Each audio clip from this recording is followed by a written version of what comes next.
de temeridad y de estética, por la majestad y la armonía de sus formas, por la impecable organización de sus terrazas, escaleras, edificios, patios, pasadizos, que se yerguen en este nido de águilas rodeado de montañas entre la sierra y la selva, como la más extraordinaria hazaña constructiva del hombre prehispánico.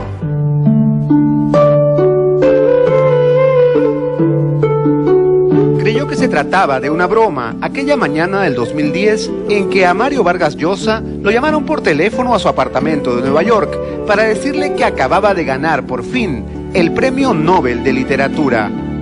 Papi, ¿qué ha pasado?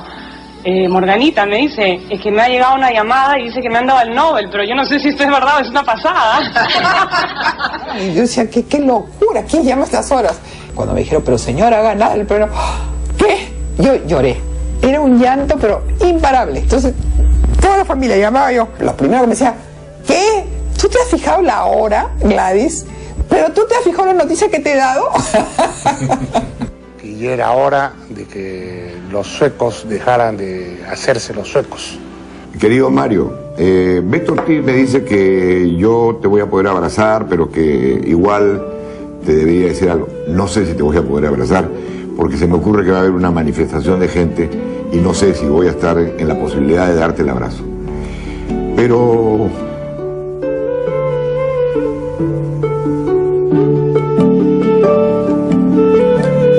te felicito. Te lo mereces. Y se lo merece el Perú. Pero es bueno que todos ustedes sepan que, para poder ganarlo, primero tuvo que nacer cuando su padre había huido del hogar y mudarse 4 veces de ciudad en sus primeros 10 años de vida. Nació en la casa de los abuelos y era una casa muy curiosa porque fuera de mi tío Pedro era una casa de mujeres, ¿no? Pero Mario tenía muchos padres que todos se ocupaban de él. O sea, cuando tú tienes un padre es uno. Pero acá tenía 5 padres. Entonces mi mamá iba personalmente o mandaba a la empleada con el vaso de leche a la clase. Mario no hablaba del papá. Vivir creyendo que su padre había muerto, descubrir luego que estaba vivo, solo para ser secuestrado por él, soportar tantas humillaciones y palizas, que llegó a desear en secreto que aquel señor se muriera de nuevo. Bueno, tú sabías que tu papá está vivo. Y yo recuerdo mucho haberle dicho, sí, mamá, y haber pensado, ¿pero qué es esto? ¿Pero cómo vivo? Si mi papá está en el cielo, si mi papá yo le rezo en las noches. Y bueno, y haberle preguntado, y lo voy a conocer, sí lo vas a conocer ahora mismo. Sino que llegaba al insulto, a los golpes, la vez que le sacó de la iglesia patada porque no le había sacado, no le había pedido permiso. Me decía que, digamos, esto de escribir poemas o de la literatura de maricas. Ganarse un sencillo escribiendo cartas de amor y novelitas porno para cadetes. Pero novelitas cortas, pues, por eso novelitas y pornográficas, porque Mario tenía pues imaginación como para exaltar la imaginación rijosísima de los cadetes de Lencho Prado, ¿no?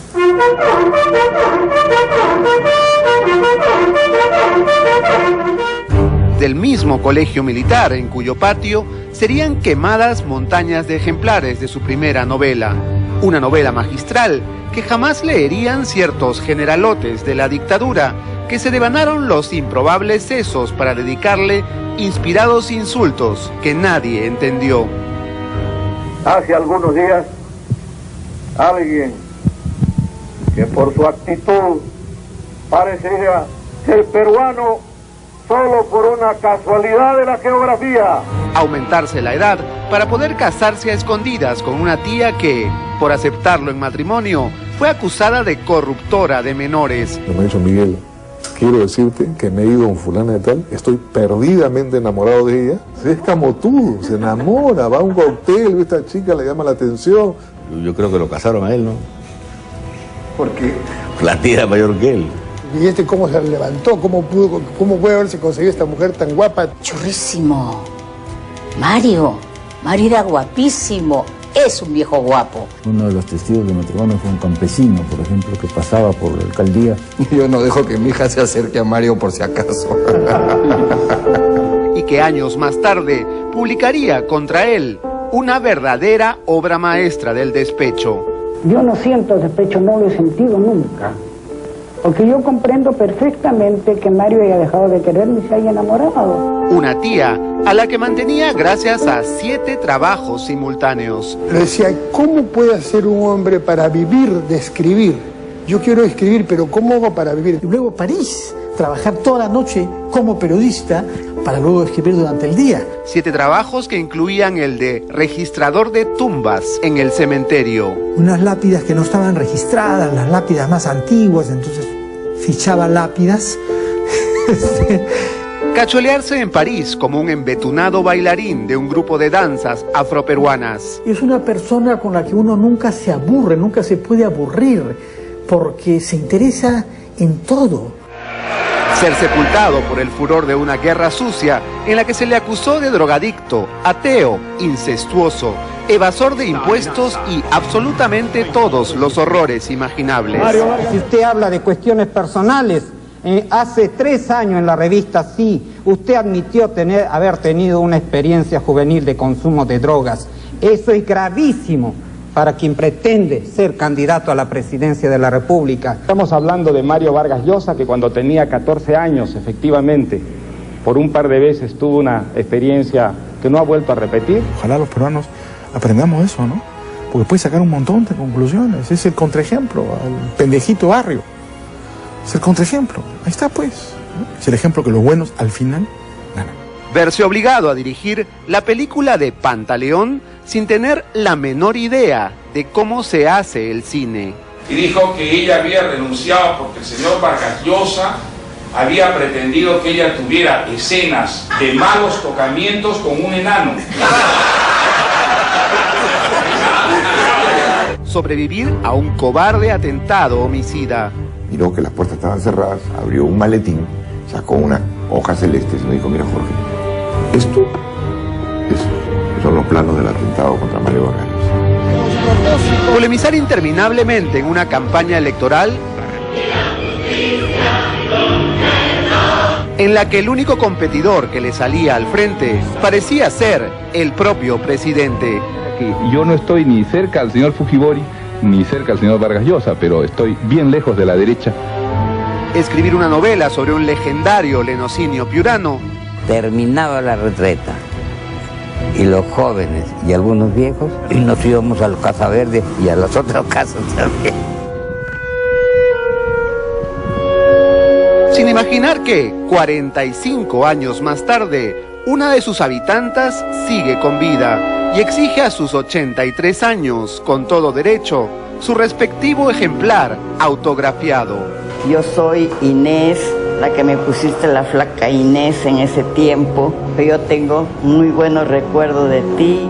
O perder escandalosamente las elecciones frente a un adversario que hoy está preso por crímenes de lesa humanidad. Esta es la crónica trepidante de una existencia prodigiosa. Yo creo que para Mario la literatura es una forma de la salvación, ¿no? Es una manera de buscar que la vida lo desagravie. La apasionante epopeya de un creador, de un peruano, de un orfebre, de un soñador, de un libertario, de un rebelde. Esta es la historia de nuestro Premio Nobel de Literatura. Esta es la vida de nuestro Mario Vargas Llosa.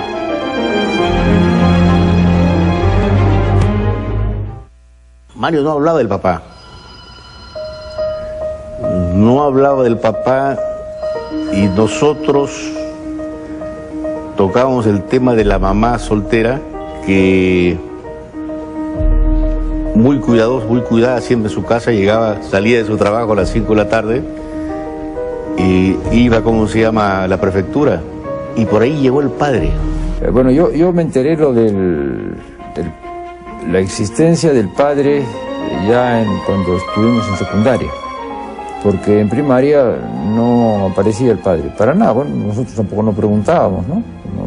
Él estaba con sus abuelos allá, con su mamá, pero nadie preguntaba de eso, ni se nos ocurría preguntarle, no. Suponíamos que el señor o había fallecido o un señor que estaba lejos, en algún lado, en algún trabajo. Ese señor, que era su papá, se llamaba Ernesto Vargas Maldonado, un operador de radio de la aerolínea Panagra que conoció a la joven y guapísima Dora Llosa en Tacna en 1934. Ella tenía 19 y él 29 cuando se casaron un año después en la residencia de los Llosa, esta casa asignada con el número 101 del Boulevard Parra en Arequipa, donde al año siguiente nacería el escritor. Y pienso que el primer dictador, autócrata y tirano que conoció fue en la casa del padre, y ese dictador, autócrata y tirano fue don Ernesto Vargas Maldonado, padre de Mario Vargas Llosa. Ese señor que era mi papá, no es mi papá. Mi papá es el tío Lucho, y en segundo lugar mi abuelo. El matrimonio duró apenas 5 meses y medio. Doña Dora atribuyó el fracaso al carácter endemoniadamente violento de su esposo, quien durante su breve convivencia en Lima le hizo la vida un infierno, con permanentes escenas de celos que, invariablemente, degeneraban en violencia, pese a lo cual, Dorita parecía seguirlo amando con genuina sumisión. Como ella venía de ser una señora de aquella época sumisa, tranquila, entonces las órdenes pasaron a ser de la bondad y el cariño y todo, pasó a ser el respeto, el orden de Ernesto. Entonces él sufrió inmensamente y ahí está la prueba de sus libros. Él fue terrible, fue un caos para él. En su libro autobiográfico El pez en el agua, Vargas Llosa escribe: mi madre quedó embarazada esperándome a poco de casarse. Un día, desde Arequipa, la abuelita Carmen anunció que vendría a estar al lado de mi madre durante el parto. Mi padre había sido encargado de ir a La Paz a abrir la oficina de Panagra. Como la cosa más natural del mundo, dijo a su mujer: anda tú a tener el bebé a Arequipa más bien. Y arregló todo de tal manera que mi madre no pudo sospechar lo que tramaba. Aquella mañana de noviembre de 1935, se despidió como un marido cariñoso de su esposa embarazada de 5 meses. Nunca más la llamó, ni le escribió, ni dio señales de vida hasta 11 años después.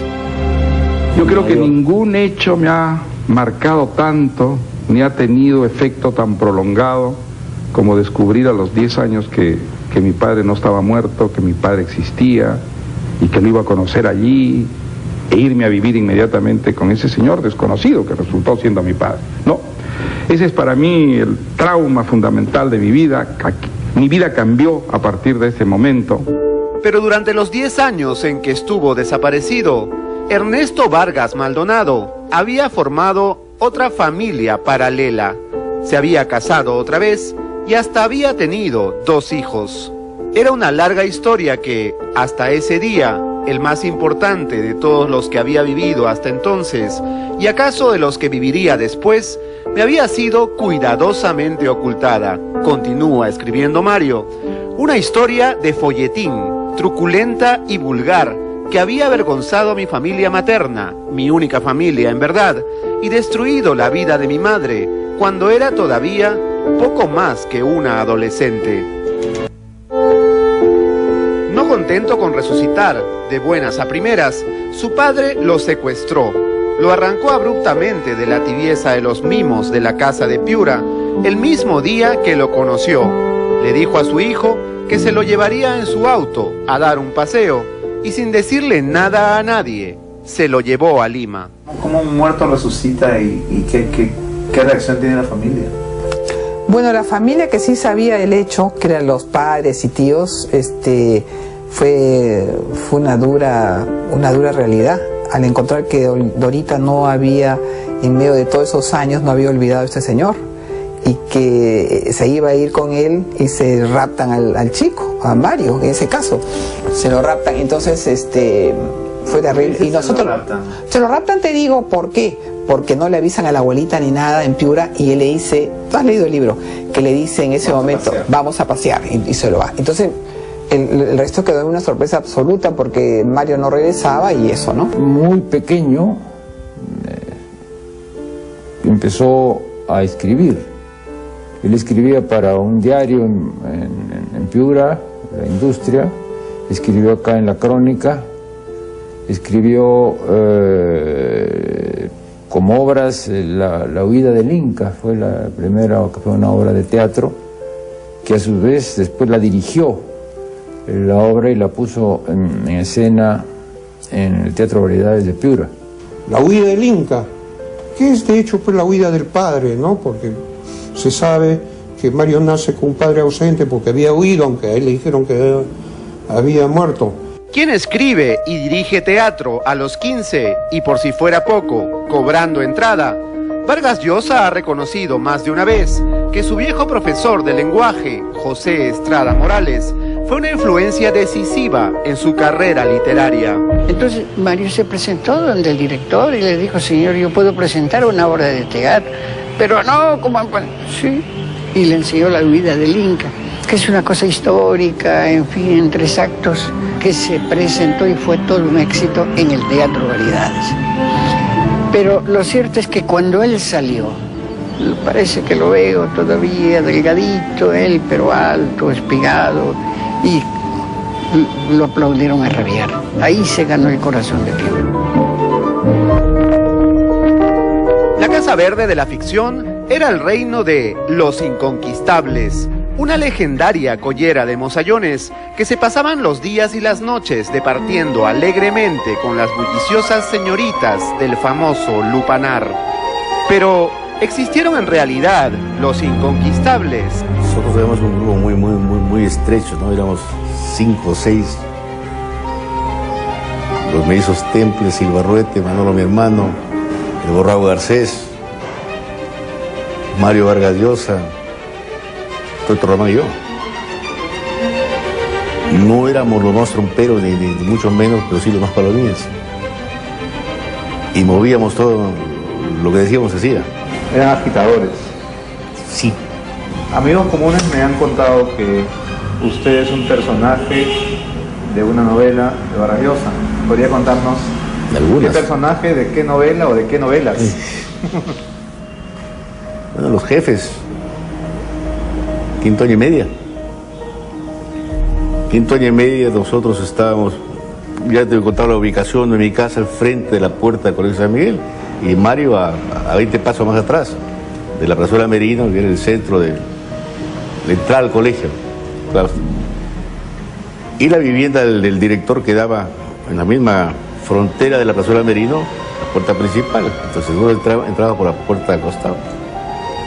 Al salir del colegio, un día común y silvestre, los internos de la zona de Chulucanas nos comentaron, ¿cómo se llama?, que el ecónomo se llevaba la plata y no le daba de comer bien, y que había uno enfermo.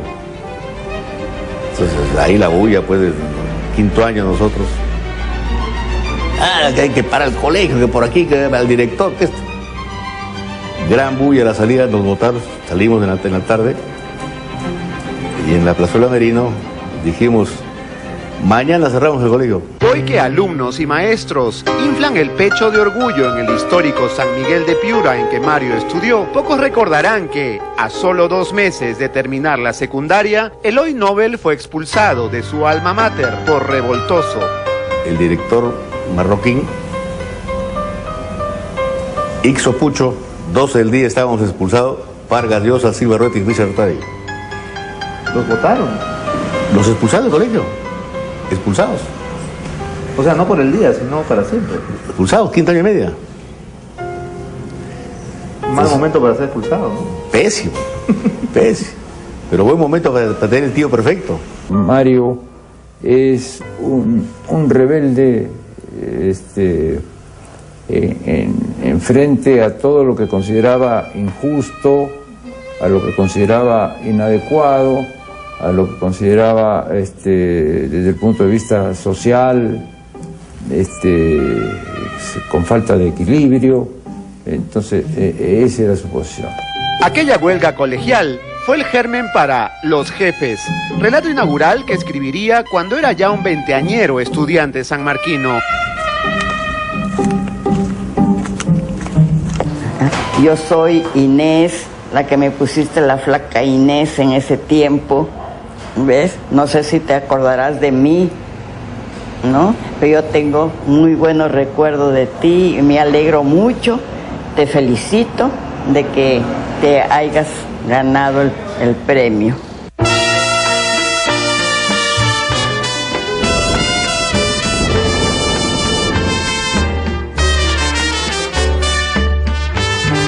Ella no es precisamente la señorita de Tacna, tampoco la chunga, ni mucho menos la chuchupe. Esta venerable dama piurana no tiene absolutamente nada que ver con Pantaleón, de modo que tengan la amabilidad de no confundirse de novela, pues vaya que se trata de otro entrañable personaje vargasllosiano en busca de su autor. La Casa Verde era una casa republicano, de material medio, de caña revestida, puerta de madera, de un solo piso.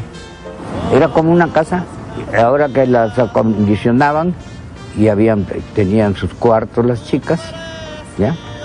Y entonces a la hora que querías convivir con ellas, pues te abrían la puerta, llegabas a un trato con ellas y entrabas con las chicas, ¿eh?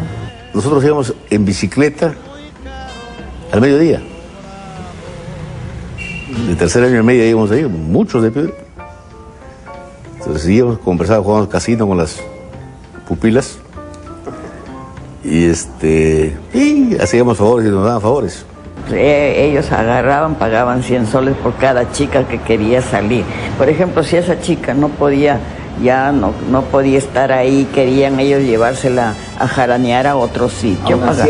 Sí, pagaban su salida. ¿Y cuántos cuartos habría más o menos? ¿Recuerda? Habrían 18. ¿Reconoce a alguien allí? Mauricito. No estoy con los anteojos de ver de cerca. Mira esta chica qué guapa. Ella es, pues. Ella es la flaca. ¿Esta es la flaca? Claro. Muy caro lo has cobrado. Generalmente a los burdeles de Piura de esa época iba la gente pudiente. Los amigos podían quedarse, digamos, ¿cuántas horas allá adentro? Todas las horas que quisieses y que te permitiesen. ¿Había baile? Claro, pues había, no te digo que había había orquesta. A las 12 salían las chicas con vestido largo y comenzaba la música. No me acuerdo cómo se llamaba este señor. Me dijo, oye flaca, tú has salido en el libro, tú y la Rosa. Me dijeron, ¿has salido en el libro? Le digo, no. Le digo, claro, pues le digo, ¿cómo te has dado cuenta? Porque yo he leído el libro.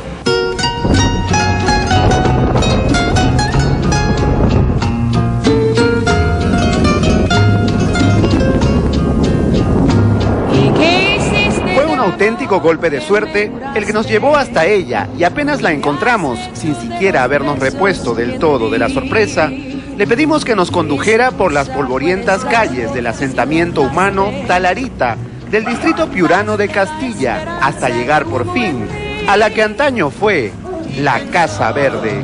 En mi vida fuiste flama.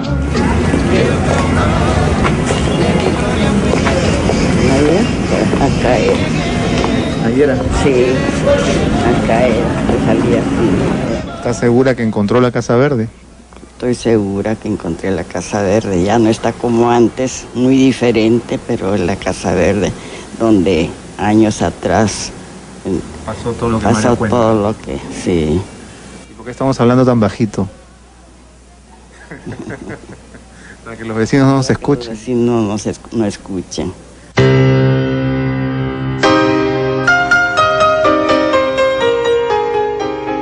Escrita en 1966 en París y ambientada en Piura y también en las fronterizas selvas de Santa María de Nieva, esta segunda novela de Vargas Llosa narra, entre muchas aventuras, las festivas correrías de las habitantas de esta célebre casita norteña del placer, cuyo ambiente, según él, era campechano, informal y risueño.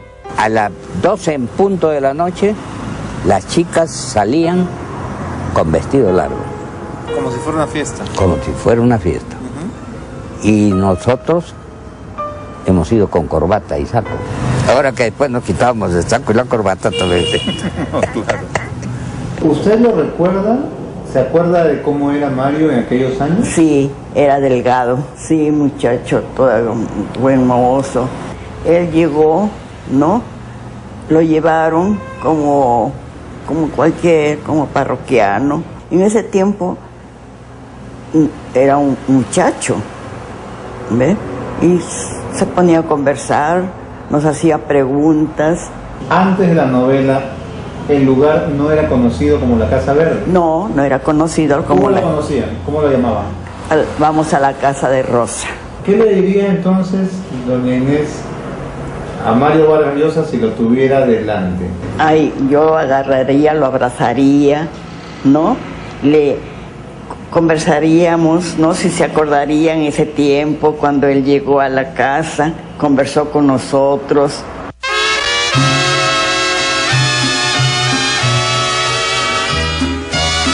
Ir a esa casa pintarrajeada de verde en las afueras de Castilla, camino a Catacaos, me costaba mi magro sueldo de la industria, de manera que fui apenas unas cuantas veces a lo largo del año. Pero cada vez salí de ahí con la cabeza llena de imágenes ardientes y estoy seguro de haber vagamente soñado desde entonces inventar alguna vez una historia que tuviera como escenario esa Casa Verde. Mario, desearía que tú me mandarías un ejemplar de ese libro para tenerlo como recuerdo tuyo. Ti encontré el amor en tu vida.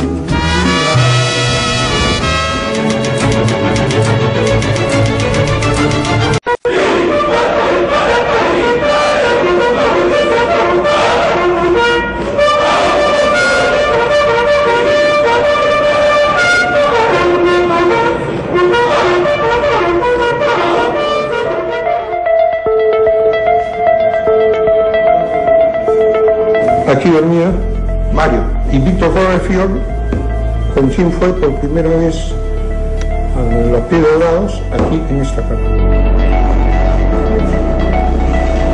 Entonces aquí es donde comienza la Ciudad de los Perros, precisamente aquí. 4 evocadores.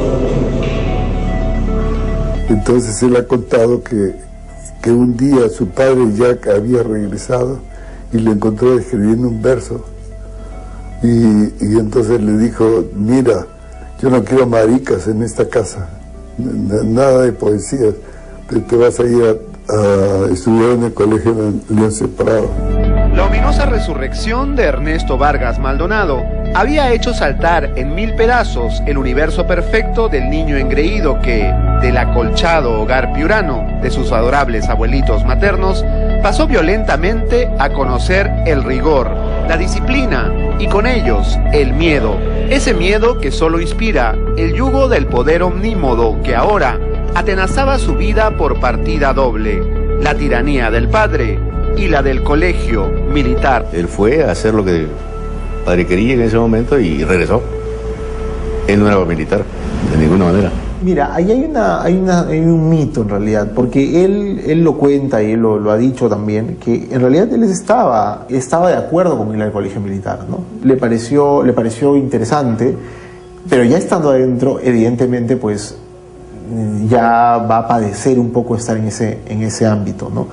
El principal objetivo de internarlo era hacer que Varguitas se hiciera hombre de una buena vez y se dejara de poesías y de sueños literarios, pero las largas guardias nocturnas le sirvieron más bien para deleitarse a su antojo en el ejercicio de su vicio solitario, leer. Fue allí, en el Leoncio Prado, que leyó por primera vez a los grandes clásicos inolvidables como Alejandro Dumas, de modo que fue allí, entre marchas y toques de trompeta, que su vocación de escritor se fortaleció.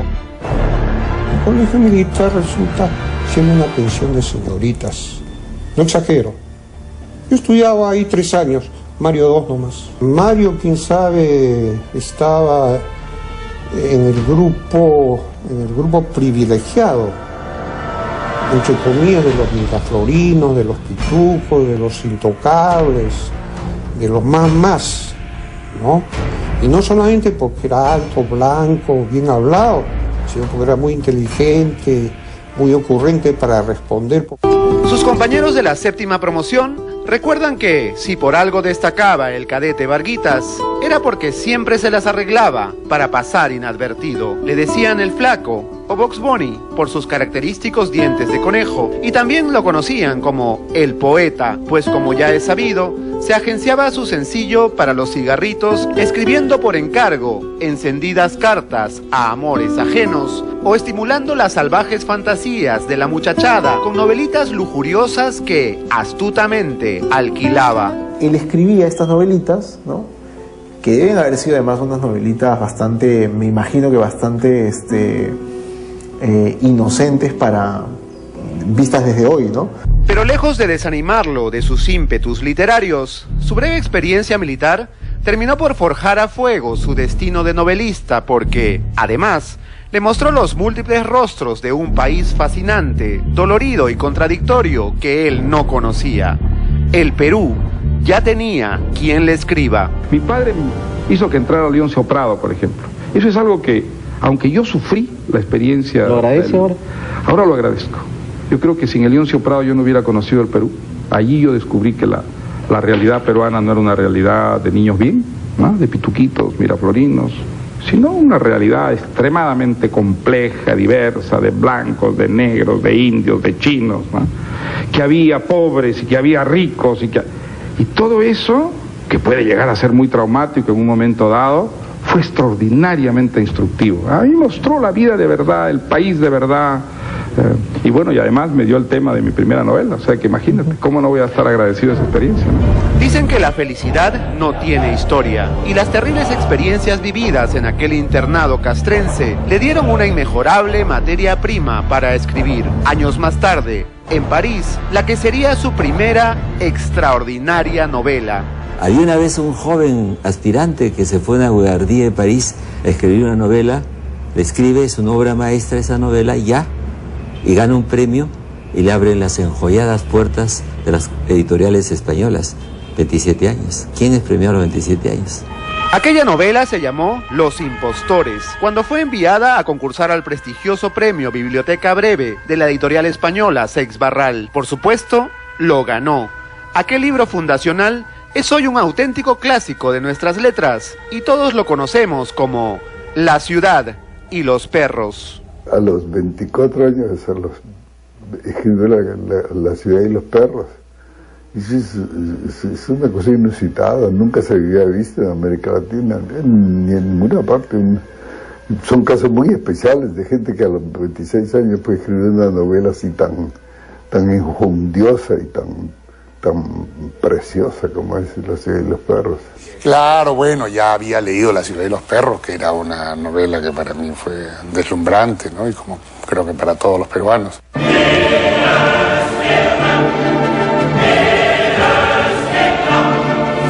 Aquel libro no gustó ni un poquito a los uniformados. En aquel entonces, José del Carmen Marín, director fundador del Colegio Militar, llegó a decir que la novela era un instrumento por el cual se ataca a las instituciones armadas, táctica típica del comunismo, aludiendo a la ideología entonces izquierdista del escritor. Mucho se habló de quemas masivas del libro en el patio de la escuela, pero si ocurrieron realmente o no, es algo que pertenece ya al terreno de la leyenda.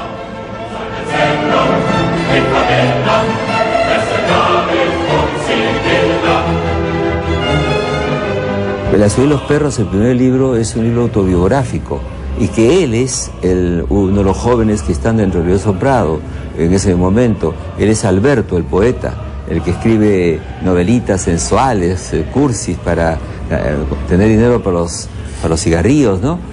Y bueno, Alberto es un rebelde contra la autoridad y manifiesta una gran admiración el personaje Alberto y el escritor, ambos, por el teniente Gamboa, que el teniente Gamboa es un hombre honesto que se rebela contra las complicidades de la jerarquía que quieren callar los escándalos que se producen en el colegio. Creo que de ahí ya le viene de la adolescencia misma una rebeldía. En el verano de 1952, y con solo 15 años de edad, Mario entra a trabajar como practicante en el diario La Crónica, donde por primera vez empieza a ganarse unos centavos escribiendo, al tiempo que, de la mano de viejos zorros del oficio, hace un precoz ingreso en la sordidez de los antros nocturnos de Lima. ¿Y qué has hecho de los besos que te di? ¿Y qué excursión? Dorita, su madre, permanecía en vela esperando a que su retoño regresara a casa al filo de la madrugada, mientras que a él la sola idea de tener que abandonar toda aquella nueva vida para regresar al internado militar lo atormentaba. Un buen día, Mario se arma de valor y le pide a su padre que lo saque de Leoncio Prado y lo matricule en cualquier otro colegio para poder conservar su flamante empleo. Sorprendentemente, el padre acepta. Mario estaba trabajando en La Crónica porque su padre le dijo que fuera a trabajar. No estaba muy convencido de que el sitio bueno para trabajar fuera La Crónica, pero Mario quería hacer ese tipo de trabajo. Pero si bien el padre biológico parecía complacido por el derroche de virilidad que seguramente implicaban las prematuras andanzas nocturnas de su hijo, los otros padres, vale decir, los abuelos y los tíos maternos, decidieron en consejo de familia que había que salvar a Marito de la perdición, e hicieron lo que nunca antes habían hecho: reunirse con don Ernesto para persuadirlo de que lo sacara de ese submundo. Sorprendentemente, lo lograron, consiguiendo de paso lo que parecía imposible, que el pichón de escribidor regresara con sus tíos favoritos a su añorada Piura. Era la libertad total. Mi padre siempre ha sido una persona muy flexible, muy abierto, ¿no? Que lo estimulaba en sus lecturas. Mario ya era un lector empedernido y entonces mi padre lo estimulaba mucho en las lecturas, en el hecho de que empezara a escribir. Mientras su padre era todavía la sombra amenazante que se cernía sobre su cabeza, el tío Lucho se convertía en su confidente, su maestro y guía, su amigo infalible, su mentor. En el centro de Piura, muy cerca de la plazuela Merino, donde antaño funcionaba el Colegio San Miguel, se yergue aún la entrañable casa donde Mario pasó algunos de sus mejores días. Es el número 119 de la calle Tacna y en ella funciona hoy un concurrido chifa de genuina sazón cantonesa. Antes yo vine peludo porque hace veces que hace excelente, ¿sí? No, pero sí conoce que él sí escribe, pero no sé mucho, pero después yo le escuché que vivía acá antes de la chifa cuando chiquito, contento. Por eso yo le voy a los peleos que voy a pasar a un cliente vendí me dijo, tiene una salida, señor Bacallosa vivía acá chifa. Yo le guardo la periódico. Ya, cuando viene yo le invito, no hay problema. Era tremendamente engreído, en unos casos llorón también. De Piura, por ejemplo, mi mamá siempre cuenta la anécdota que lo hacía pasar la vergüenza. Mi mamá es muy insistente con ciertas cosas. Yo me he pasado toda la infancia y la adolescencia obligado a tomar leche, pero porque la leche es buena, ¿no?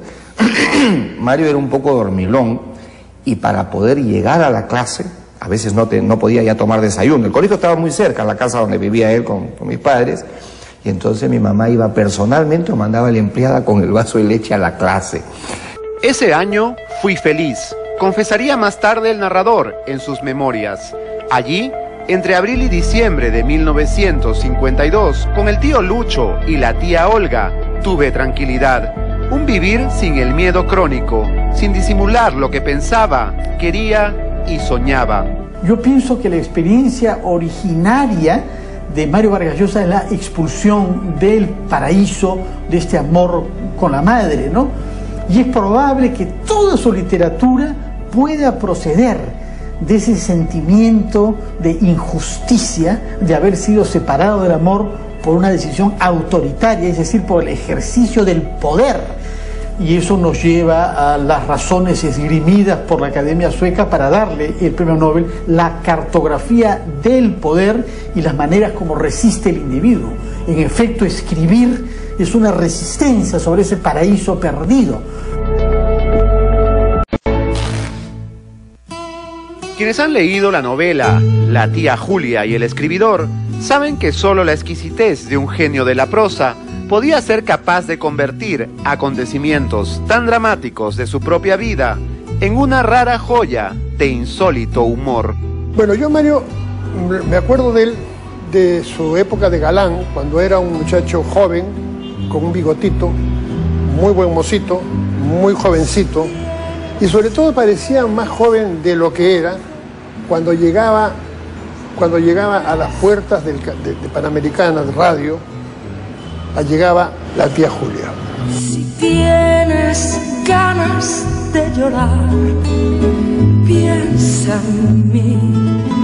Nosotros éramos muy amigos, ya estábamos en la universidad, éramos estudiantes universitarios, estábamos viviendo en Lima, y entonces, bueno, un día vino de Bolivia Julia Urquidi, y entonces Mario se enamoró de ella, y fue un amor muy estrecho, muy violento. La tía Julia era hermana de tu mamá. De mi mamá, porque yo soy Llosa Urquidi. Ok, entonces ella no tiene ningún vínculo con Mario. No consanguíneo, no, era simplemente una señora que llegó a visitar a su tía. Conoce a esta señora, ¿no es cierto? Y empieza la relación. Mi tía vino a visitar a su hermana Olga, ella estaba en Bolivia, y la vino a visitar a Lima porque mi madre vivía acá en Lima, ¿no? Fueron una primera vez al cine. Parece que con esa primera ida al cine hubo el clic. Escenas más, escenas menos, la historia que cuenta la novela ocurrió, por supuesto, en la vida real. ¿Sabían todos que era su tía? No, sabíamos que era al contrario, no sabíamos eso nos dijo. ¿Y cómo se levantó? ¿Cómo puede haberse conseguido esta mujer tan guapa, tan bonita, que viene a recogerlo y se lo lleva, ¿no? O sea, eso venía, entonces nosotros lo mirábamos con cierta envidia y con cierta admiración. Te mentiría exacto si la diferencia eran 15 años, 12, 13 años, pero por ahí iba.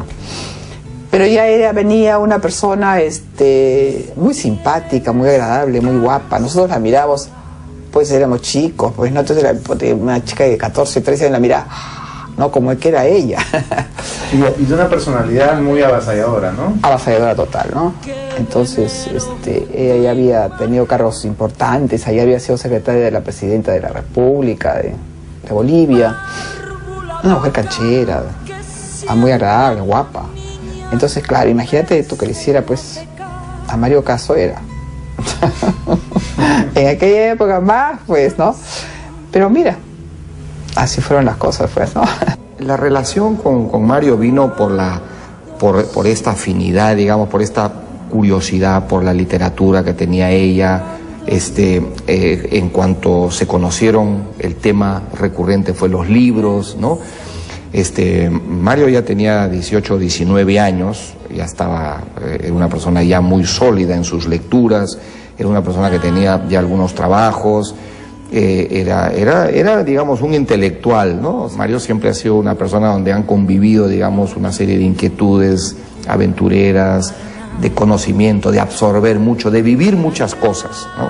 Entonces yo me imagino que esos dos lados puede haber visto a mi tía Julia, que era algo mayor que él. Quizás eso contribuyó a que las edades se acortaran, para que surja el romance. Mario la había conocido de niño, en los años que pasó en Cochabamba, y a la tía Julia le pareció una idea simpática dejarse acompañar por él al cine, al hipódromo o a bailar a algún local de moda de la época. Y fue así, como jugando, que se enamoraron. Y antes de que el romance fuera detectado por el resto de la familia, decidieron casarse a espaldas de todos y se fugaron juntos hacia Chincha. Fue un matrimonio muy apasionado y creo que fue un matrimonio muy desigual en ese momento, ¿no? Y quién sabe, no era la oportunidad para llevarlo adelante. Entonces se casó ya en Grocio Prado, que fue el municipio que encontramos que el alcalde aceptó hacer el matrimonio. Mi padre siempre desde muy joven fue muy don Juan, fue una persona que rompió esquemas. Entonces, si él vio algo que era auténtico, seguramente le puede haber dicho, oye, estás con una persona algo mayor. Pero es que al mismo tiempo que Mario era una persona con una madurez intelectual que acortaba las distancias, la vitalidad, el humor de mi tía Julia, la locuacidad, no te hacía pensar en una persona de 30 y tantos cuando estuviera con él, te hacía pensar en una persona donde no había una diferencia de edad. Y probablemente eso es lo que veía mi papá, quizás para mi mamá, un poquito más raro el asunto, que pasaba de ser tía política, pasaba a ser cuñada, y lo que nunca supo en esa época es que después pasó a ser la suegra. Yo no dejo que mi hija se acerque a Mario por si acaso. Estás hablando de los 50 o 60, digamos, una mujer con la independencia que ella tenía, una mujer con las inquietudes, digamos, intelectuales, una mujer opinionated. En aquella época era una mujer que iba contra la corriente, era una mujer que en ese sentido, digamos, rompía, ya de hecho rompía esquemas, ¿no? Ella representaba, de alguna manera, una mujer que también se adelantaba a su tiempo. Pero el trámite matrimonial no lucía tan sencillo, pues Julia Urquidi era extranjera y Marito menor de edad, pues solo tenía 19 años y en aquellos días se era ciudadano recién, a los 21. Y ahí suceden una serie de anécdotas, ¿no? Uno de los testigos del matrimonio fue un campesino, por ejemplo, que pasaba por la alcaldía y nosotros necesitamos 2 testigos. Yo no podía ser porque yo no tenía la edad, no tenía 21 años. Y entonces preguntó él, bueno, dijo, ¿y con qué vamos a celebrar? Preguntó el campesino, no tenemos nada para celebrar. Ah, no, todo dijo, espérense un rato, yo voy a mi casa y traigo un par de botellas. El exministro Silva Ruete movió cielo y tierra para ayudar a su inseparable amigo a cumplir con su delirante cometido. Consiguió todo lo que Mario y Julia necesitaban, y como él también era menor de edad, tuvo que sacar testigos de debajo de las piedras. Sí, bueno, claro, era bien guapo, pero la hembra era más guapa. Claro, pero buena. Tenía un parentesco.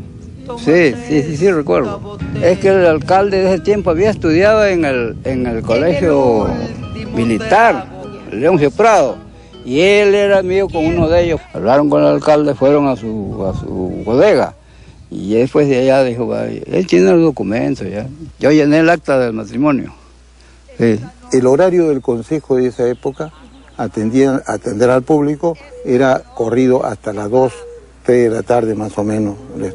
Ya en ese momento, digamos, tampoco el consejo estaba en horas de poder atender esto, pero el alcalde, considerando la amistad que tenía, buscamos al secretario y el secretario vino para hacer todo, llenar todo el expedientillo y ejecutarse el matrimonio. ¿Usted fue testigo? También fui testigo yo. Pero como todo buen novio apasionado, Marito no se había detenido a pensar de qué espantosa manera se le habría de complicar la existencia. La época de los 7 trabajos famosos se debe a que Mario se había casado. Es la época en que Mario se casa, ¿no? Y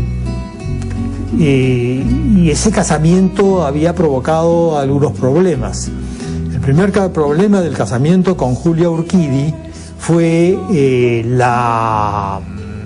el disgusto del padre, la desaprobación del padre. El padre, que nunca había sido muy paternal con Mario, lo había auxiliado en nada, amenazó con invalidar el matrimonio. Cuando yo me entero es cuando ya se habían fugado. Entonces fue un caos, pues, un caos familiar, ¿no? Por las 1000 situaciones que ya tú las sabes. Pero además nosotros teníamos cariño porque era la tía Julia, le teníamos cariño, pero no pensábamos que Mario pues se pudiera fugar con ella y hacer una pareja. O sea, era así como una sorpresa, además en aquella época, ¿no? Pero trabajar de sol a sol no era lo peor. Lo peor era volver a enfrentarse una vez más con las furias del eterno villano de su historia. Ese señor, que era su papá, y que parecía siempre al acecho, siempre listo para amargarle la vida y echarlo todo a perder. El padre amenaza con invalidar el matrimonio porque es el matrimonio de un menor de edad. Entonces Mario tiene que recurrir a... En realidad temió que esto se produjese, ¿no? Entonces envió a Julia a Chile, donde Julia tenía parientes, para crear un interregno allí, ¿no? Un espacio negociable. Y Mario, bueno, tiene que pagar el pasaje a Chile. Entonces fue el tratar de resolver este problema con todos los cachuelos, como se decía entonces, que podía encontrar. Trabajaba en 2 revistas. Tenía un trabajo con Raúl Porras, trabajo de investigación. Tenía un cachuelo en el cementerio de Lima. Fichaba lápidas, unas lápidas que no estaban registradas, las lápidas más antiguas, entonces fichaba lápidas. Tenía un programa en la Radio Panamericana. El tío Ernesto pues actuó drásticamente y la sacó del Perú. La sacó del Perú a la tía Julia, ¿no? ¿Cómo hizo? La denunció pues como corruptora de menores, hizo toda una, ¿no?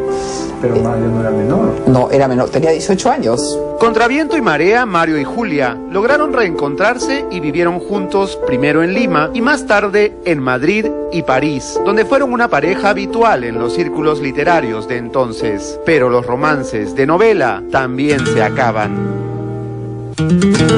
Y la locura de amor por Julia estaba ya en franco proceso de enfriamiento cuando la sobrina Patricia llegó para estudiar en la Sorbona.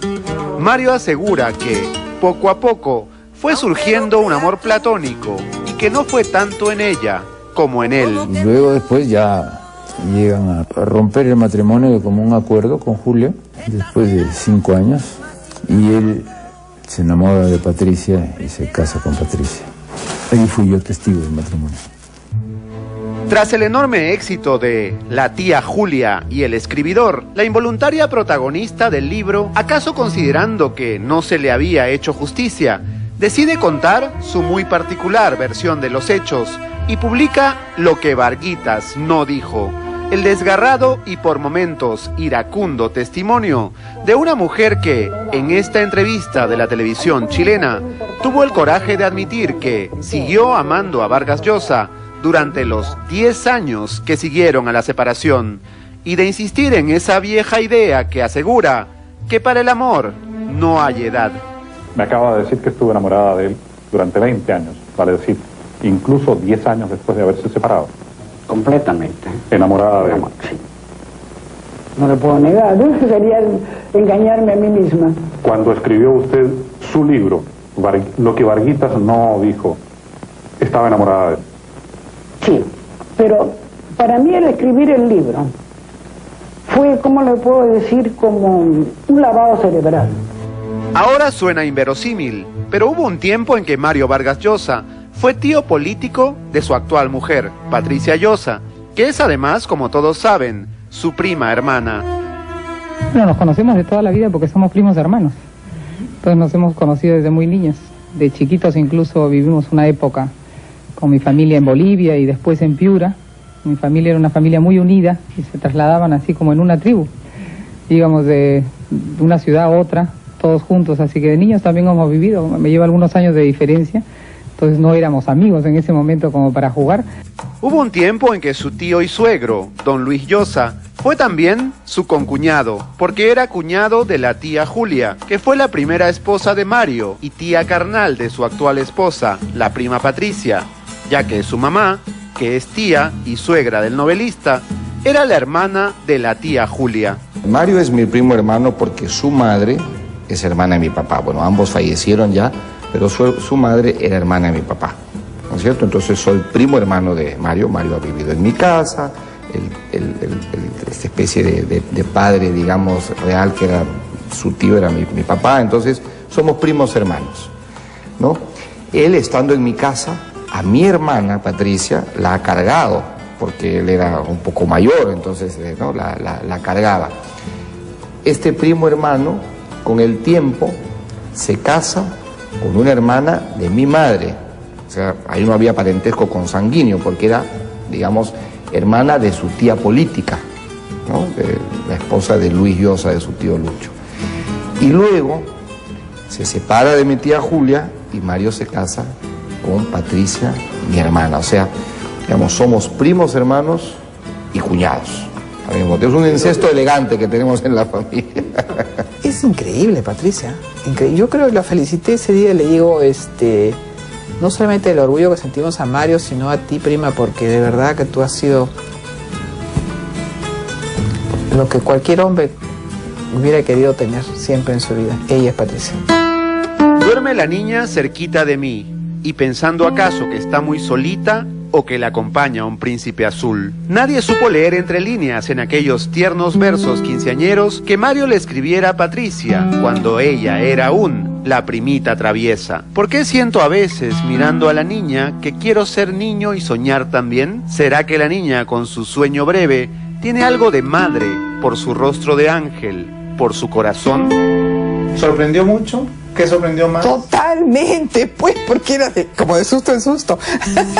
Pero ¿por qué? Porque, bueno, la tía Olga la manda allá, a su hermana mayor y a ella, las manda a estudiar allá. Y ¿a Francia? A Francia, porque ahí estaba la hermana que era Julia. Pero mire esas cosas que pasan, bueno, dice que por experiencia nunca se mandaron.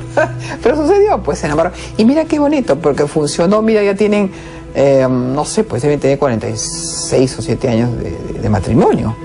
JJ Armas Marcelo cuenta en su biografía Vargas Llosa, El vicio de escribir, que desde que Patricia llegó a estudiar a París y se alojó en casa de Mario, este comenzó a comportarse cada vez más como si en lugar de primo fuera un papá celoso. Cuenta el libro que una noche en que ella salió a bailar, él la esperó despierto para regañarla por llegar tan tarde. Lo anecdótico del caso es que el espigado caballero que la había invitado a salir aquella noche era nada menos que su gran amigo y también gran escritor, Julio Ramón Ribeiro.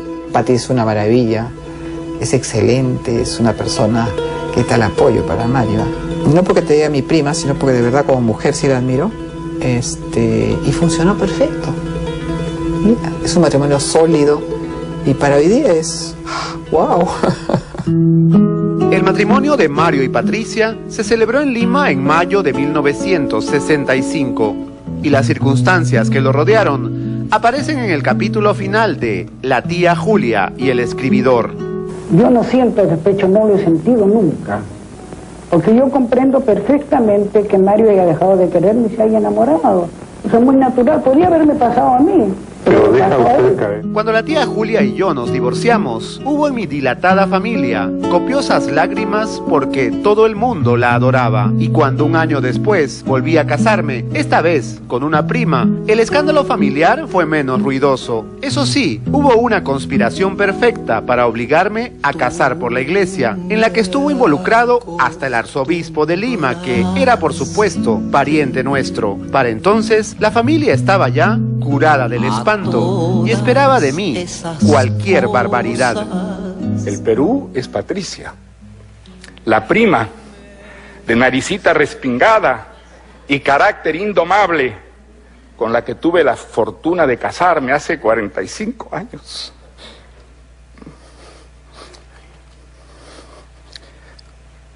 Y que todavía soporta las manías, neurosis y rabietas que me ayudan a escribir.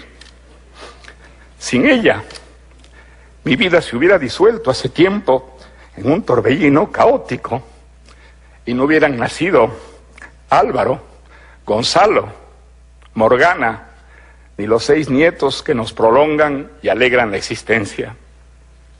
Ella hace todo y todo lo hace bien.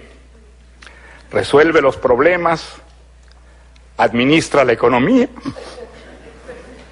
pone orden en el caos, mantiene a raya a los periodistas y a los intrusos, defiende mi tiempo, decide las citas y los viajes, hace y deshace las maletas y es tan generosa que hasta cuando cree que me riñe, me hace el mejor de los elogios. Mario, para lo único que tú sirves es para escribir.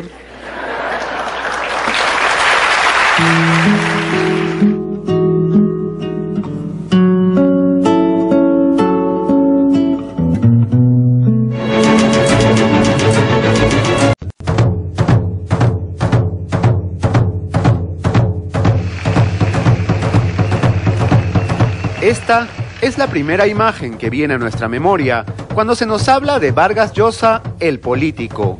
Pero los innumerables combates del escritor en la arena de las doctrinas y las ideologías se remontan a varias décadas atrás.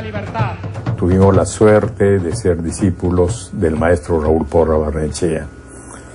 Yo era muy joven y cuando estaba trabajando en la parte posterior de la casa donde estaba habilitada tabla de archivos de historia, siempre veía pasar algunas personas mayores que yo, algunos discípulos como Pablo Macera, Carlos Araníbar, Hugo Neira, Federico Kaufmann, entre otros, y entre ellos a Mario Vargas. Mario era muy querido por el maestro Porras y de esa manera todos aquellos que de alguna u otra manera fuimos discípulos y hasta podemos decir, como él decía, amigos del maestro Porras, mantenemos una especie de amistad.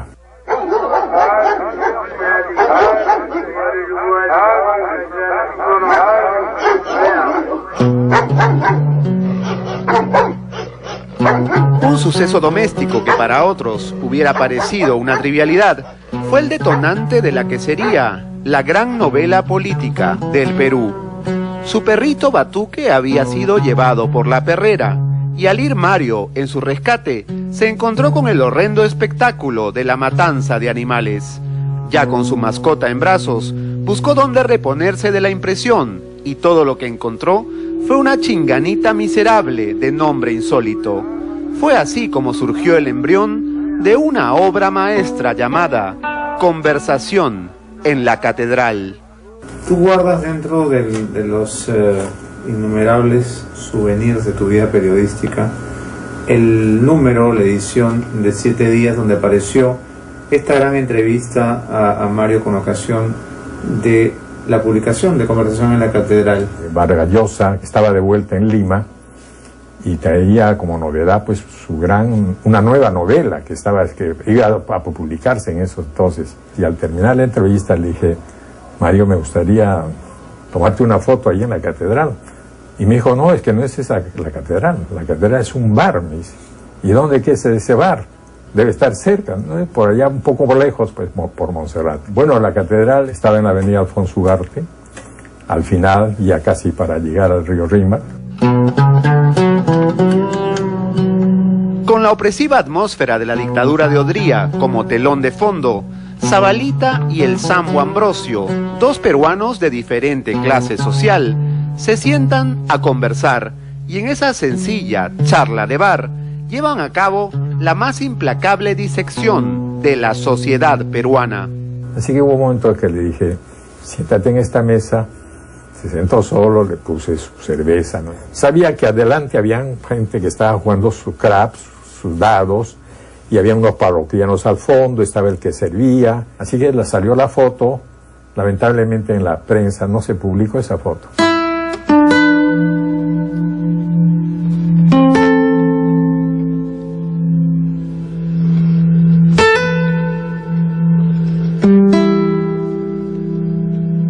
Conversación en la Catedral, que yo leí siendo un adolescente cuando recién salió, me hizo comprender cómo eran mis padres, cómo funcionaba esa clase social, cómo se relacionaba con otra clase social. En esta entrevista, publicada en julio de 1969 en el suplemento 7 días de la prensa, Vargas Llosa opinaba que la reforma agraria de Velasco era un paso adelante, que el socialismo era necesario y que el mundo semifrívolo, semi-snob, semitonto de Miraflores era algo que para él siempre había representado lo peor del Perú. Él tiene, digamos, un rechazo moral frente a la dictadura, pero también tiene un rechazo visceral. Evidentemente todo eso viene, bueno, de la relación con su padre y también de haber crecido en un régimen autoritario como el del general Odría, ¿no? Si de todas mis novelas tuviera que salvar una sola del fuego, sería esta, dijo Mario sobre este libro, que continúa marcando la vida de varias generaciones de peruanos. La aciaga pregunta de Zabalita nos sigue retumbando en los oídos todavía. ¿En qué momento se había jodido el Perú? Ahí hay todo lo de esa frase es muy mala. Cuando sé, o sea, eso ocurrió, el sé es distante, es tercera persona, porque una persona sí se puede joder, pero un país no, pues, porque los países no son personas, y entonces no podemos decir que algo, un país colectivamente, en tal momento se murió, se malogró, se echó a perder para siempre, es una barbaridad. Queridos compatriotas, la democracia que restablecimos en 1980 se halla en peligro. Invito a todos los peruanos, hombres y mujeres independientes o militantes de partidos democráticos, a protestar contra la amenaza totalitaria. Acompáñenme en nombre de la libertad en este encuentro cívico el viernes 21 en la Plaza San Martín. Mejor en nuestras manos está, todas las voces a una sola voz. Pero fue precisamente la secreta certeza de que el Perú no se había jodido lo que impulsó a Mario a comprometerse en la política desde siempre.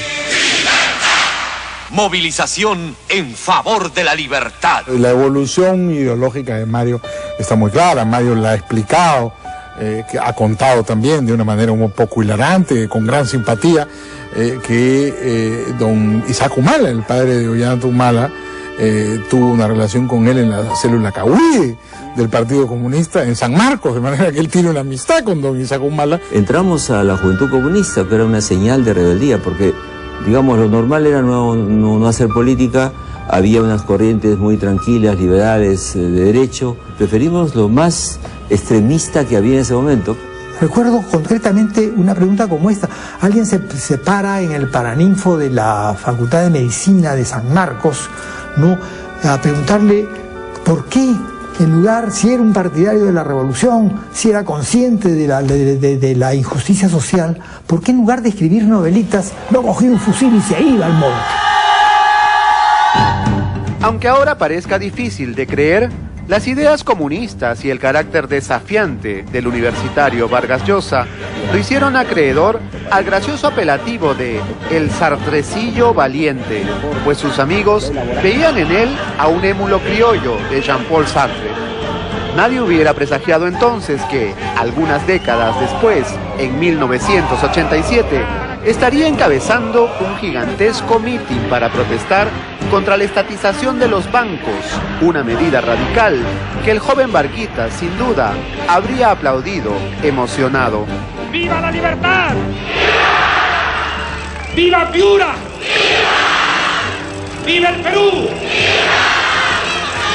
Cuando el presidente de ese entonces, Alan García, anuncia la estatización de la banca, es que Mario escribe un artículo, encontró una respuesta enorme en Lima, todo el mundo estaba de acuerdo con ese artículo. Y entonces, como el presidente siguió con esta cuestión de la estatización de la banca, decidimos hacer una manifestación en la Plaza Martín que congregó a más de 60.000 personas. Alan García sale a decir que un grupo de pitucos se van a reunir a defender a los bancos. Entonces, Mario le contesta en el mitin, ¿no? La propaganda oficial dijo que esta noche solo vendrían a la Plaza San Martín 4 banqueros y algunos pitucos.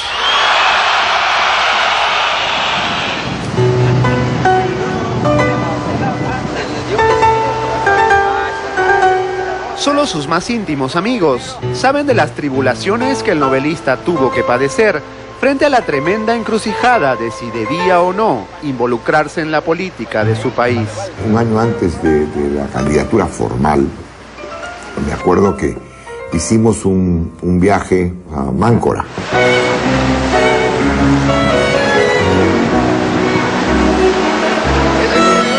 Y en ese viaje yo me percaté, en esa travesía me percaté, esta suerte de soledad que tú comentas del escritor respecto de lo que se le iba a presentar, es decir, cómo es mi diálogo en términos políticos con esta gran masa, ¿no? Y nos reunimos en Punta Sal. Oye, Mario, le dije, tienes que decidirte, no puedes seguir opinando Ya has opinado sobre la estación de las bancas, hemos tenido movimientos de este tipo.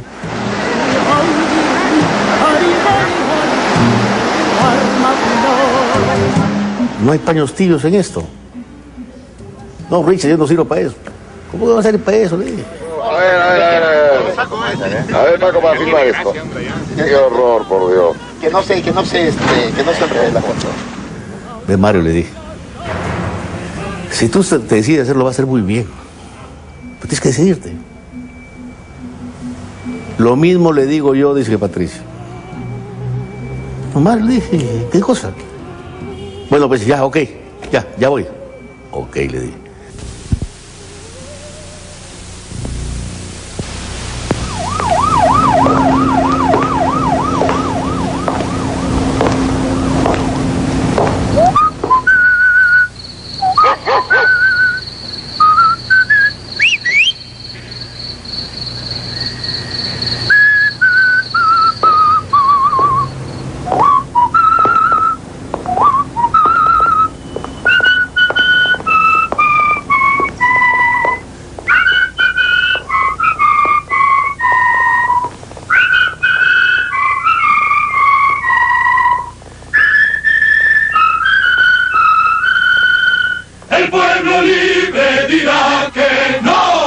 Mario se armó una vez más de coraje y asumió el desafío.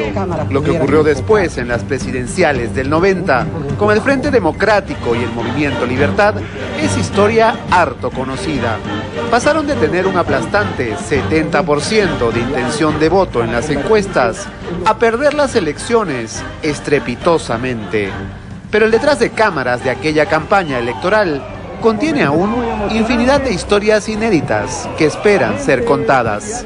3 días antes de la elección, vino Mario y vino un carro, ¿cómo se llama? Que era oficina, con aire acondicionado y toda la vaina, y me dijo, Richard, perdemos la elección. ¿Cómo? Perdemos la elección. Pero así yo me culpo un poco porque respeté un poco de elefantes blancos que no había por qué respetarlos. Perdimos una batalla ganada.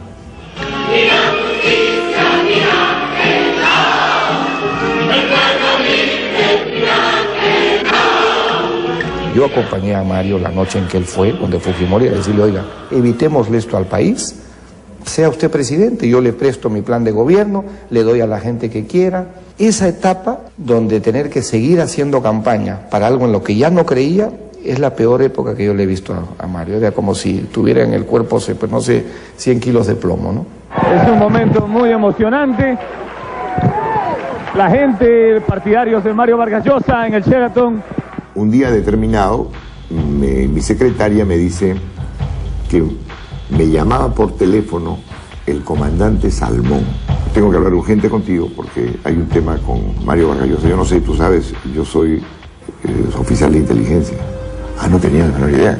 Abrió un maletín, sacó una hoja celeste y me dijo, mira Jorge, esto son los planos del atentado contra Mario Vargas Llosa. Mario se impresionó muchísimo por el hecho que se nos comentaba esta persona que indudablemente trabajaba en el servicio de inteligencia. Automáticamente llamó a Patricia, llamó a Álvaro, al jefe de seguridad, y nos juntamos y se divulgó primero en Expreso, fue en todos los diarios, y me imagino que por eso no ocurrió nada. El que mucho abarca, poco aprieta. Ese es el gran error del Estado peruano. Quiere hacerlo todo y no hace bien nada. ¿Cómo está la salud en el Perú? Pésima. El pueblo se muere por falta de atención y medicinas. ¿La educación? 1 millón de niños no tienen maestros ni escuelas decentes. ¿La seguridad? No existe. Los peruanos viven en el miedo. ¿La justicia? No se cumple.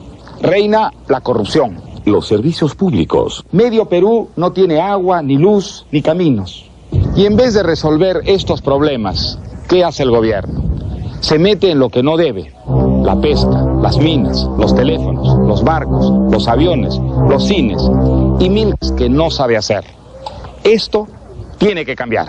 ¿Cuál de todas las polémicas públicas que ha protagonizado Mario es tu favorita? Hay escenas fantásticas de Vargas Llosa y García discutiendo muchas veces por interpósita persona o indirectamente entre el 87 al 90 que deberían formar parte de la antología de la política peruana. En mi gobierno van a ir a los ministerios hombres capaces y honrados y no cacasenos ni bribones, como han ido en tanta abundancia en este gobierno. Caer en adjetivos que no son permisibles en quien es conocido por su buen dominio del lenguaje.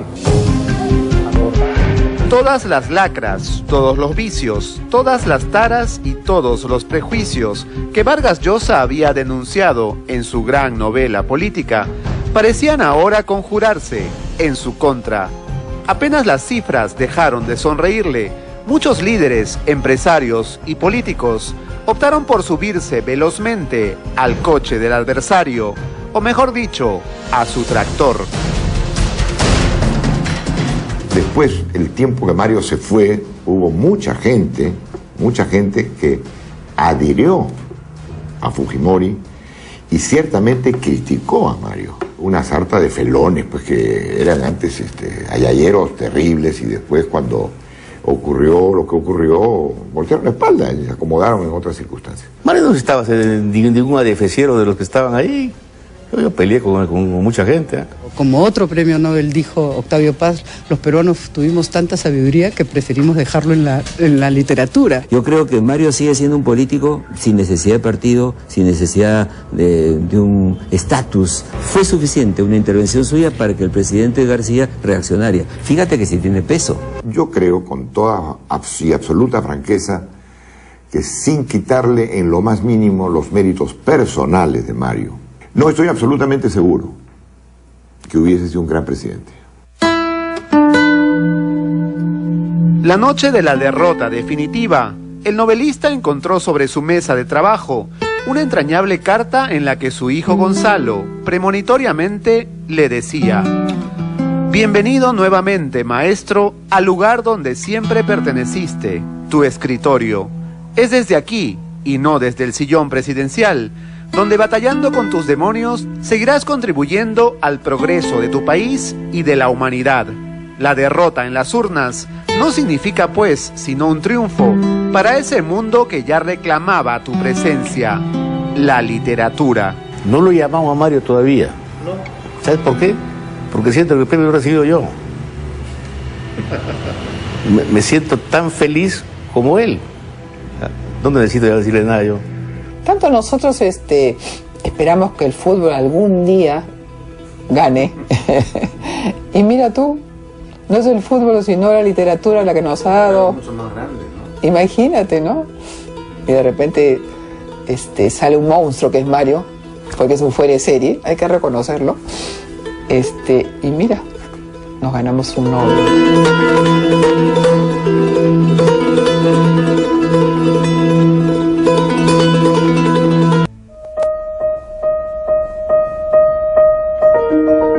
Hace 43 años, en Caracas, cuando recibía el premio Rómulo Gallegos en agosto de 1967, Mario Vargas Llosa pronunció un vibrante manifiesto titulado La literatura es fuego.